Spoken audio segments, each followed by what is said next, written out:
Ó, se fendesses os céus e descesses, se os montes tremessem na tua presença, como quando o fogo inflama os gravetos, como quando faz ferver as águas, para fazeres notório o teu nome aos teus adversários, de sorte que as nações tremessem da tua presença. Quando fizeste coisas terríveis que não esperávamos, desceste e os montes tremeram à tua presença. Porque desde a antiguidade não se ouviu, nem com ouvidos se percebeu, nem com os olhos se viu Deus além de ti, que trabalha para aquele que nele espera. Sais ao encontro daquele que com alegria pratica a justiça, daqueles que se lembram de ti nos teus caminhos. Eis que te iraste, porque pecamos. Por muito tempo temos pecado e havemos de ser salvos. Mas todos nós somos como o imundo e todas as nossas justiças como trapo de imundícia. Todos nós murchamos como a folha e as nossas iniquidades como o vento nos arrebatam. Já ninguém há que invoque o teu nome, que se desperte e te detenha, porque escondes de nós o rosto e nos consomes por causa das nossas iniquidades. Mas agora, ó Senhor, Tu és o nosso Pai. Nós somos barro e Tu o nosso oleiro e todos nós obra das Tuas mãos. Não te enfureças tanto, ó Senhor, nem perpetuamente te lembres da nossa iniquidade. Olha, pois, nós te pedimos, todos nós somos o Teu povo.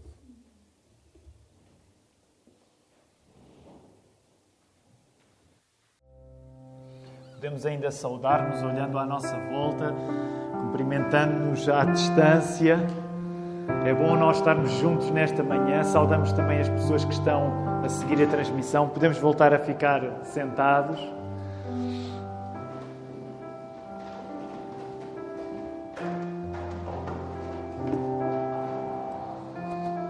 A mensagem que quero pregar nesta manhã chama-se Promessas de Deus em circunstâncias dos diabos. Custa-nos viver num mundo em que parece que Deus não anda a cumprir o seu papel, tendo mão nos acontecimentos. Mas celebrar o Advento, que é o tempo que antecede o Natal, recorda-nos que Jesus é Deus a cumprir as suas promessas, ao ponto em que a promessa de Deus, aquilo que Deus disse, se torna uma pessoa em Jesus. E o nosso propósito nesta manhã, ao sermos guiados no texto bíblico, é reconhecer a maneira como Deus está a cuidar de nós, mesmo quando as circunstâncias parecem dizer o contrário.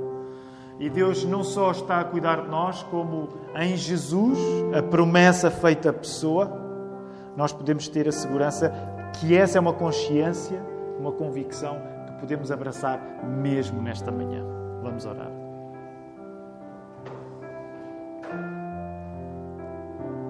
Deus Pai, nós começamos por confessar que muitas vezes não compreendemos aquilo que Tu estás a fazer.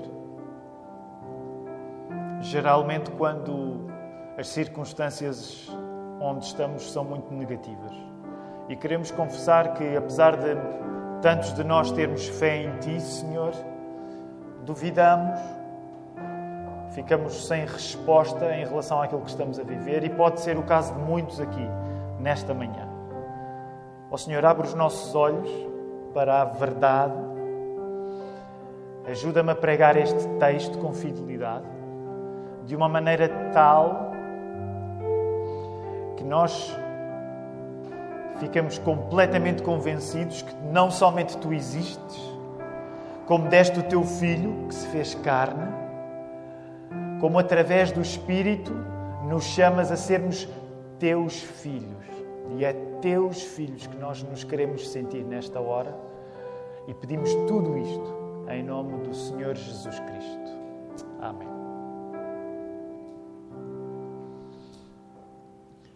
Nós passamos quase 3 meses de volta do primeiro livro dos Reis, no capítulo 3.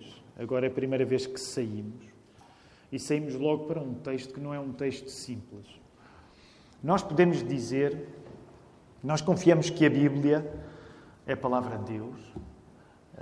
A Bíblia é um livro, mas a Bíblia é também uma biblioteca, não é só um livro, são 66 livros.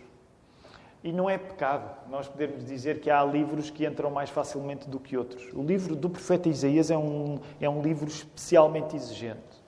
É um livro profético, atribuído ao profeta Isaías, que se crê que possa ter sido escrito em fases diferentes, por mãos diferentes.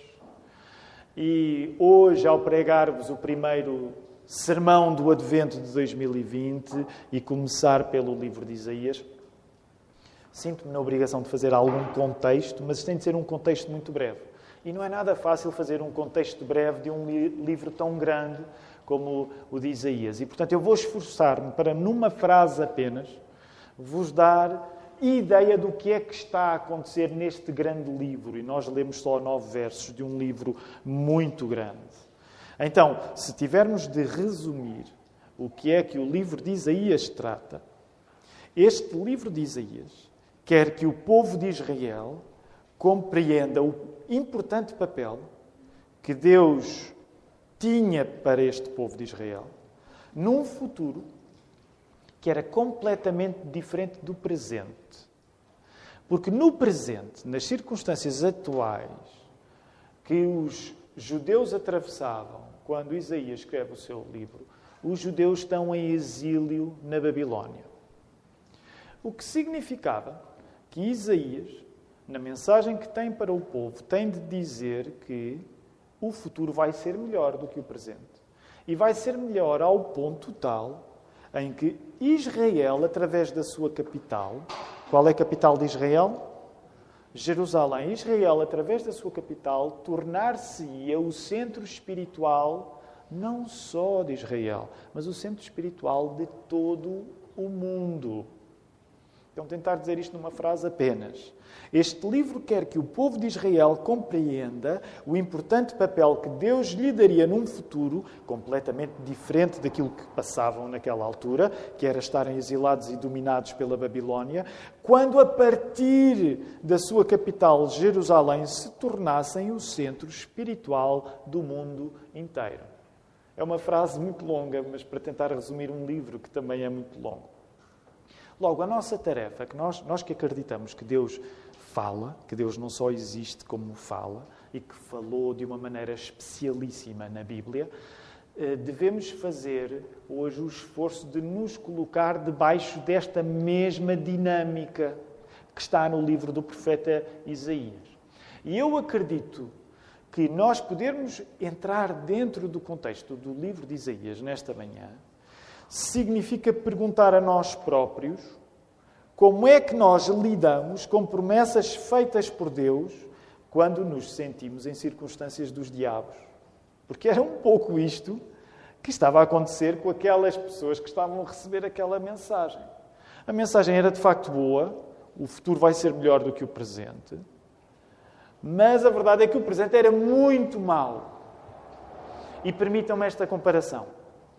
Todos nós, ao longo de 2020, repetidamente vos tenho dito isto, todos nós reconhecemos que este ano tem sido tão surpreendente que já o tomamos como uma espécie de referência para aquilo que de mal pode vir à vida de uma pessoa, não é? 2020. Provavelmente todos nós, quando mais tarde falarmos para filhos ou netos que não tenham nascido em 2020, vamos dizer, sobrevivemos a 2020. Mas permita uma comparação. Por muito negativo que 2020 possa estar a ser, ainda assim eu acredito, e estou a fazer uma generalização, que nenhum de nós viveu uma circunstância como o povo de Israel estava aqui a viver. E desde que o mundo é mundo, muita gente passa por circunstâncias assim, em que são conquistados por alguém e contra a vontade das próprias pessoas, estas pessoas são levadas para outro país e ficam exilados. Estas eram as circunstâncias que mais do que uma vez a Bíblia nos conta que o povo de Israel estava a viver. Logo, imaginem vocês terem de ouvir uma mensagem toda ela cheia de esperança, quando nem sequer podem viver no lugar onde querem. Portanto, os 9 versos que lemos e que vamos voltar a ler, dão-nos pelo menos várias emoções. Emoções que são completamente compreensíveis para quem está a viver uma circunstância tão negativa e que nós devemos ir à procura dessas emoções. E eu vou tentar resumir as emoções deste texto, que dava para muito, e vou tentar fazer em pouco tempo, mas vou tentar resumir as emoções deste texto em duas expectativas, um reconhecimento e um pedido. Duas expectativas, um reconhecimento e um pedido. Vamos à primeira expectativa, no verso 1 ao verso 3. Por favor, vão lendo o texto rapidamente à medida que vamos regressando a ele. Nos versos 1 a 3 encontramos uma expectativa de que Deus faça coisas próprias de um Deus. Deus, por favor, faz alguma coisa expectável que um Deus faça. E que coisas expectáveis que um Deus faça é que encontramos aí nesse texto. Céus fendidos, montes desabados, países com tremores de terra. Isto sim parece um sinal de intervenção divina radical e direta. É verdade que é pela negativa, mas que nós diríamos: há um Deus a tomar conta disto, porque são coisas arrasadoras.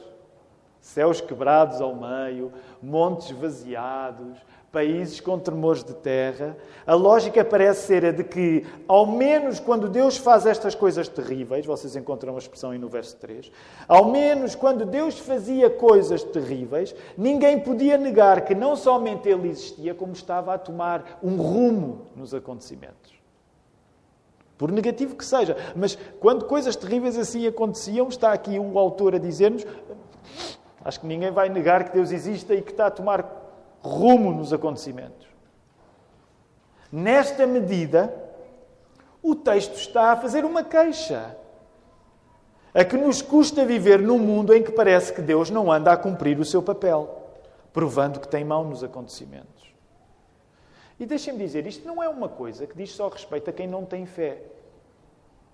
Todos nós, mesmo aqueles que são cristãos, passamos por momentos em que, apesar de teoricamente afirmarmos que Deus existe e que acreditamos nele, é como se ele não existisse, porque nós não sentimos um pulso nas circunstâncias. E pensamos, ao menos, se houvesse aquelas coisas terríveis, nós sabíamos que alguma coisa estava a acontecer.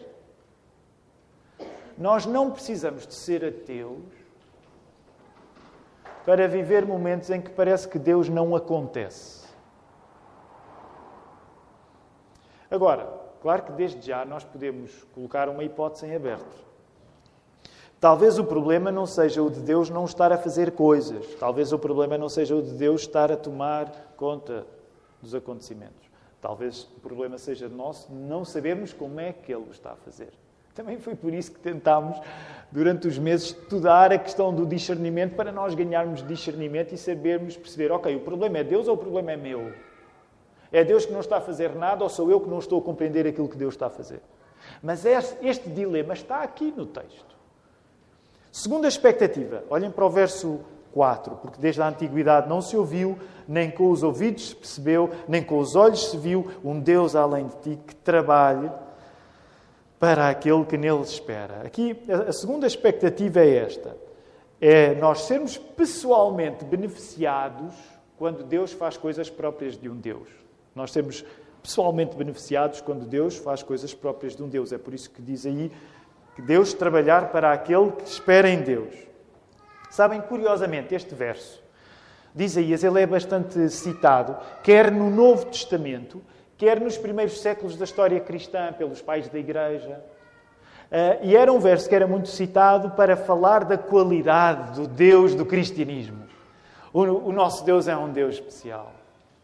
Nem o passado conseguiu compreender, ver um Deus como o nosso Deus. Este verso era muito citado. Ora, se por um lado os cristãos acreditam que as qualidades de Deus valem por Deus, eu não quero tornar isto muito abstrato, Mas o que é que quer dizer isto? As qualidades de Deus valem por Deus. Significa uma coisa tão simples que é difícil para nós pensar. Se Deus nunca tivesse criado homens e mulheres, Ele continuava a ser bom. As qualidades de Deus não dependem do facto de Ele nos ter feito. Nós acreditamos nisto. Mas ao mesmo tempo que acreditamos em que Deus continuava a ser bom se Ele nunca me tivesse criado, se eu nunca tivesse existido, verdade seja dita que a Bíblia afirma com coragem que o cristão não é uma pessoa desinteressada. O cristão tem a expectativa de que Deus, por ser bom, eu vou sacar alguma coisa boa disso também. E intencionalmente uso a expressão vou sacar. Nós, como cristãos, não somos almas desinteressadas. Nós não somos estoicos. Nós temos um coração que declara, ainda bem, porque é a Bíblia que o está a fazer, que é bom que eu ganhe com o facto de Deus ser Deus.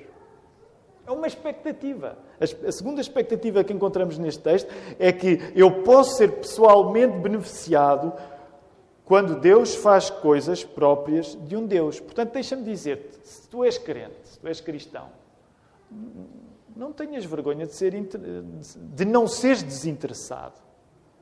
Porque ao longo da Bíblia nós vemos pessoas como nós, tão carne e osso como nós, a pedirem a Deus o benefício de Deus ser bom para que isso torne a vida deles melhor também.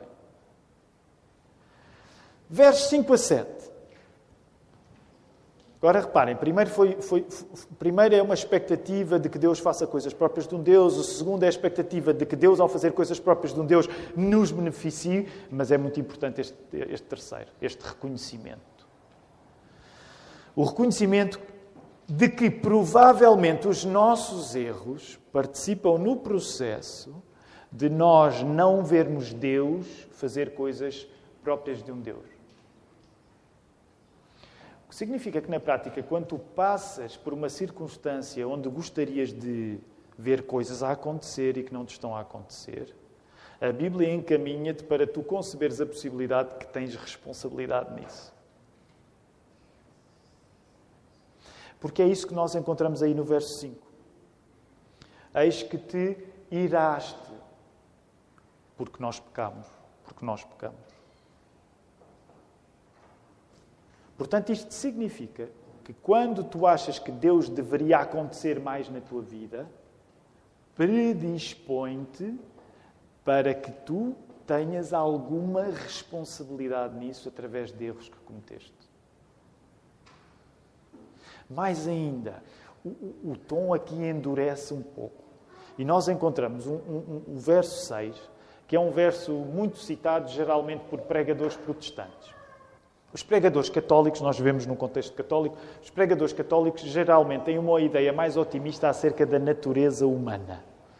Claro que o catolicismo também acredita que as pessoas pecam, mas nós protestantes nós somos muito resingões protestantes. Nós achamos que pecamos ainda mais do que os católicos julgam que nós pecamos. E este é um dos versos que geralmente é usado para que um pregador protestante como eu, geralmente mau feitio, venha dizer, olha, o problema do mal em nós ainda é maior do que nós julgamos. Porque o que este verso diz é que todos nós somos como o imundo e todas as nossas justiças como o trapo de imundícia. Reparem que aí não está a dizer que as nossas injustiças são como o trapo da imundícia. Aí está a dizer, as nossas justiças são como o trapo da imundícia. E eu não escrevi no sermão, mas agora não consigo evitar. Alguns de nós conhecem este texto e sabem o que quer dizer trapo de imundícia. Há outros que não sabem. E a vossa vida, se calhar, seria mais elegante se não soubessem o que é que trapo de imundícia quer dizer, mas eu vou dizer-vos que também é um dos prazeres que há em pregar a palavra de Deus, é às vezes o texto no português estar bonitinho e a pessoa dizer, você não tem ideia o que é que se quer dizer, é muito pior do que parece. O trapo de imundícia aí quer dizer o trapo que a senhora usava durante o período menstrual. É desagradável estar a ouvir isto às 11h57, mas é a Bíblia, não sou eu.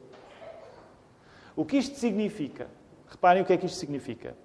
Isto significa que quando nós somos cristãos, nós somos de tal modo carentes de Deus, nós precisamos de tal maneira de ser salvos, Porque a salvação trata do mal que nós fazemos, mas a salvação trata do bem que nós queremos fazer. Porque até o nosso bem não está imune aos nossos erros. É isso que a palavra nos quer dizer. Já pensaram? Isto é uma afirmação bestial, e agora digo bestial no sentido no sentido que a palavra tem, no sentido de besta. É uma afirmação bestial. Quer dizer que quando tu tens boas intenções e julgas que estás no campo da tua justiça, até aí a coisa é tão pouco bonita que a ilustração que foi arranjada foi o trapo de imundícia. Nós não precisamos de ser salvos apenas dos erros que fazemos e que já sabemos que fazemos. Nós precisamos de ser salvos das coisas que julgamos que andamos a fazer bem e que não são boas e que nós nem sequer temos noção. É por isso que nós precisamos de um Salvador. Se tu precisasses apenas de ser corrigido nas coisas que fazes mal, não precisavas de um Salvador do calibre de Jesus. Jesus é um Salvador que te livra das coisas que tu fazes mal e das coisas que tu julgas que fazes bem. Permitam-me esta parte. Mas isso, para vocês a vida é muito negativa. Vocês são muito obcecados com o pecado. E eu diria, esta é a minha resposta, não tem de ser a vossa. É verdade, os protestantes são um bocado obcecados com o pecado. Mas deixa-me dizer-te uma coisa. Quando tu dás ao pecado o valor que ele tem, o valor de Jesus na tua vida vai ser muito maior. O valor de Jesus na tua vida vai ser muito maior. Quando tu dás pouco valor ao pecado na tua vida, o valor de Jesus não é assim tão grande. Versos 8 e 9, já vos falei de uma expectativa, que é que Deus que faça coisas próprias de Deus. Já falei de uma segunda expectativa, que é que eu ganho alguma coisa quando Deus faz coisas próprias de um Deus. Já vos falei de um reconhecimento que é, provavelmente, se Deus não está a acontecer na minha vida, eu devo ter alguma coisa a ver com isso. E, por fim, temos um pedido, algo descarado, diríamos, para que Deus, como nosso Pai que é, não nos trate como merecemos. Vão aí ao verso 8 e o verso 9. Mas agora, ó Senhor, Tu és nosso Pai, nós o barro, Tu o nosso oleiro, todos nós, obra das Tuas mãos. E já vou à próxima frase, mas queria só parar aí. Sabem? Deus, somos Teus filhos. Não nos trates como nós merecemos ser tratados. Agora deixem-me começar por dizer isto. Para aqueles que são pais e que são mães, vocês concordariam comigo que quando nós educamos o nosso filho, para educar bem o nosso filho tem de saber ser exposto às consequências do mal que faz. Concordam comigo? Se vocês têm um pai ou uma mãe que nunca expõe os filhos às consequências dos erros dele, vocês acham que esse pai e essa mãe está a educar bem o seu filho? Digam-me, por favor, respondam. Vocês sabem que uma parte de educar bem o filho é nós não podemos livrar os nossos filhos de pagarem pelos erros que cometem. Certo? Até porque, geralmente, os pais que livram os filhos de pagarem os erros que cometem, sabem quem é que vai pagar por eles? Muita outra gente. Nesse aspecto não há uma maldição pior que um filho mal educado, porque ele vai sempre arruinar a vida de alguém, mesmo que não sejam os pais. Agora, vocês também concordariam comigo que o papel de um pai e de uma mãe não se resume a educar o filho nas consequências dos atos dele. Certo? Concordam comigo também? Amor também é aquilo que acontece quando eu não me limito a tratar dos meus filhos segundo aquilo que eles merecem. E aqueles que são pais, aqueles que são mães, sabem porque amam os vossos filhos e mesmo quando vocês querem que eles compreendam as consequências dos atos deles, vocês querem tratá-los além disso, porque é isso que o amor é. O amor é não dar às pessoas apenas aquilo que elas merecem. Por isso é que os cristãos não são criaturas de karma. Ai, tu fizeste-me isso, vais pagar por isso. Não. Amar é eu dar a alguém aquilo que essa pessoa não merece. Eu, quando sou amado, eu reconheço que estou a ser tratado acima daquilo que mereço. E este pedido ousado de sermos tratados excepcionalmente, nós queremos ligar este pedido àquilo que permite o luxo de sermos chamados filhos de Deus. Que luxo! É o maior luxo na vida, tu poderes dizer que és filho de Deus. E o que permite o luxo de tu pedires a Deus que Ele, como teu pai, te trate a ti como seu filho, é alguém que também estava no contexto deste livro de Isaías. Que é, Deus não somente ia restaurar Israel como centro espiritual do mundo, mas Deus faria isso através do Messias, de Jesus Cristo. É por isso que o livro de Isaías nos dá tantos textos durante o Advento a falar no Messias. Porque o Messias, Jesus Cristo, era a maneira como Jerusalém ia ser tornado o centro espiritual de todo o mundo. Por isso mesmo, como é que nós chamamos aos novos céus e à nova terra? O lugar onde nós vamos morar. Onde é que nós vamos morar? Aqueles que creem em Cristo acreditam que quando morrerem, quando esta vida terminar aqui, vão morar onde? Nos novos céus e na nova terra, na nova Jerusalém. Porque não há nova Jerusalém sem Jesus. Então esta coisa maravilhosa que é nós podermos ser feitos filhos de Deus só existe por causa do Messias que viria. Sermos feitos filhos de Deus, a esperança que anima o pedido de Deus nos tratar como nós não merecemos, estava dependente de Jesus. Simplificando muito, acreditamos que ao encarnar, esta é a mensagem do Natal, Deus encarnou, Jesus, Deus encarnado. Nós acreditamos que, ao encarnar, Jesus é o Filho de Deus que, pelo seu sacrifício, abre caminho para que outros possam ser feitos filhos por adoção. É por isso que, nesta manhã, nós falamos com Deus e temos até a ousadia. Voltem lá agora no verso 9. Nós temos esta ousadia, que é dizer a Deus, Deus, não te enfureças tanto. Sabem que eu não sei como é que vocês são como pais, mas eu como pai, sou um pai que não gosta de ouvir o meu filho a tecer considerações quando eu, por alguma razão, não estou calmo. Por exemplo, os meus filhos sabem que não podem dizer tem calma, pai. Eu se dissesse tem calma, pai, ui. E o meu pai era bom. Eu não sei que pais é que vocês tiveram, mas eu não fui educado a dizer pai, tem calma. Que é isto? Onde é que já chegámos?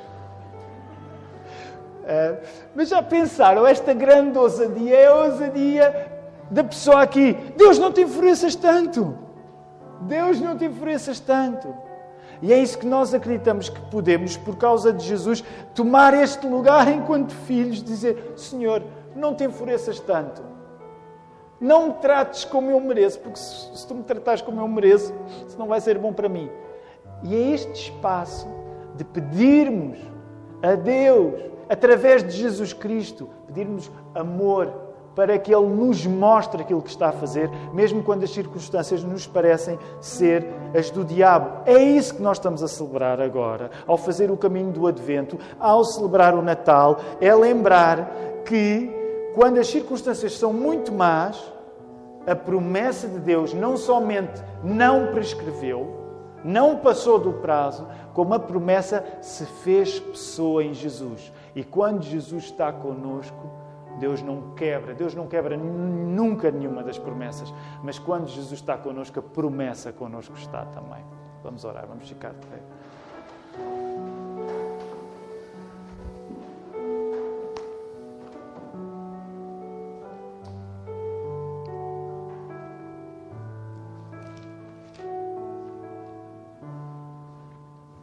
Deus Pai, nós estamos contentes por estarmos juntos aqui nesta casa de oração, num tempo de limitações, Tu dás-nos liberdade.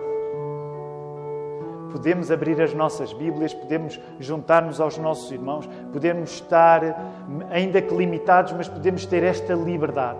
Obrigado, Senhor. Eu estou contente por estar nesta casa de oração. Senhor, nós estamos contentes por uma igreja que, mesmo que em turnos diferentes, se junta e ouve a Tua palavra. Senhor, obrigado porque Tu és nosso Pai. Tu não nos tratas como nós merecíamos ser tratados. Tu tratas-nos melhor do que nós merecemos. Tu tratas-nos como Teus filhos que adotaste no Teu amor. Que esta convicção fique forte connosco, ao ponto de nos alimentar a nós e alimentar aqueles que ao nosso lado estão. Recebam a bênção do Senhor. Que a graça do nosso Senhor Jesus Cristo seja com todos vós, agora e para sempre. Amém. Podemos ficar sentados, queridos irmãos.